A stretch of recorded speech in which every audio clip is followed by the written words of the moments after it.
Doctor Yunus আপনার মতো এরকম এই ভদ্র চোর, ভদ্র সুদখোর আমাদের দরকার নাই ভাই। আপনি এই দেশটারে, এই বিপ্লবটারে ড্যাশ মাইরা তারপরে ছেড়ে দিয়েছেন। আমরা এইরকম দেশ চাই নাই।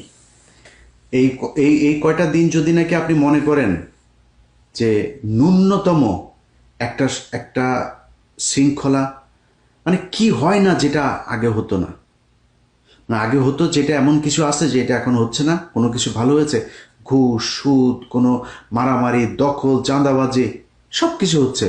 তা আপনার মতো এরকম ভালো এক বালের রাষ্ট্রনায়ক দিয়ে আমার লাভটা কি? আপনি কি বাল ফেলাইছেন? আপনি গত এগুলোর ব্যবস্থা আপনার চোখের সামনে চুরি করে আপনি কিছুই বোঝেন না। পালচাল সব বুড়া মুড়া এগুলো খাটাসগুলো ধরছেন, জীবনে কোনোদিন নামও জানি না। এই দেশের এই 15 বছর তার অবদান কি? আপনি সরানো না তাদেরকে। আপনি এই জন্য এসছেন এখানে। আপনাকে, আপনি যা ডিজার্ভ করেন তার চাইতে শত সহস্র কোটি কোটি গুণ আপনাকে বেশি সম্মান দেওয়া হয়েছে।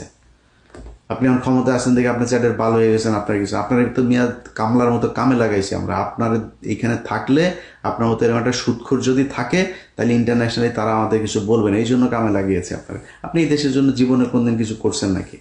আপনি ওইখানকার ঘুরেন, খালি সারা দুনিয়ায় গার্লফ্রেন্ড আর মদ নিয়ে ঘুরেন।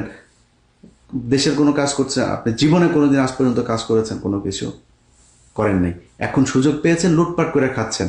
আপনার ওই যে ভাতিজা ভতিজা যা আছে সব চিনি তো রে ভাই।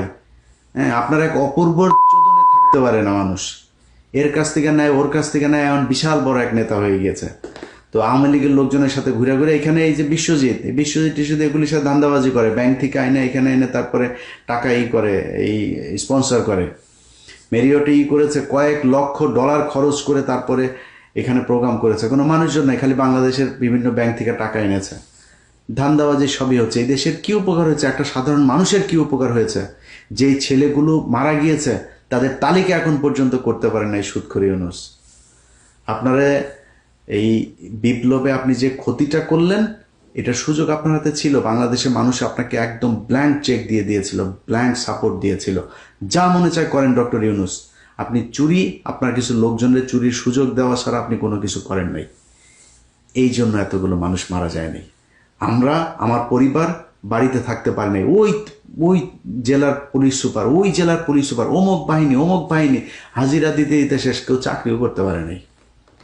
খোঁজ নিয়েছেন আমার পরিবারের লোকজনের সরকারি চাকরি গিয়েছে, সে চাকরি ফেরত পেয়েছে কিনা খোঁজ নিয়েছেন? এখন পর্যন্ত জেনেছেন? মামলা পর্যন্ত সরান নাই। আপনাদেরকে ছাড়া দিব মনে করছেন, এইসব জেদ মনের ভিতরে নেই, চুপচাপ বসে আছে, অনেক সহনশীলতা দেখাচ্ছে। কারণ অনেকগুলো সমস্যা, হাসিনা না থাকাতে অনেকগুলো সমস্যা মাথা থেকে সরে গিয়েছে, যে কারণে হজম করছে খুব ঠান্ডাভাবে। এটা খুব বেশি দিন হজম করব না। এখন তো তাও আসেন ক্ষমতায়, তারপরে একটু কম বলি।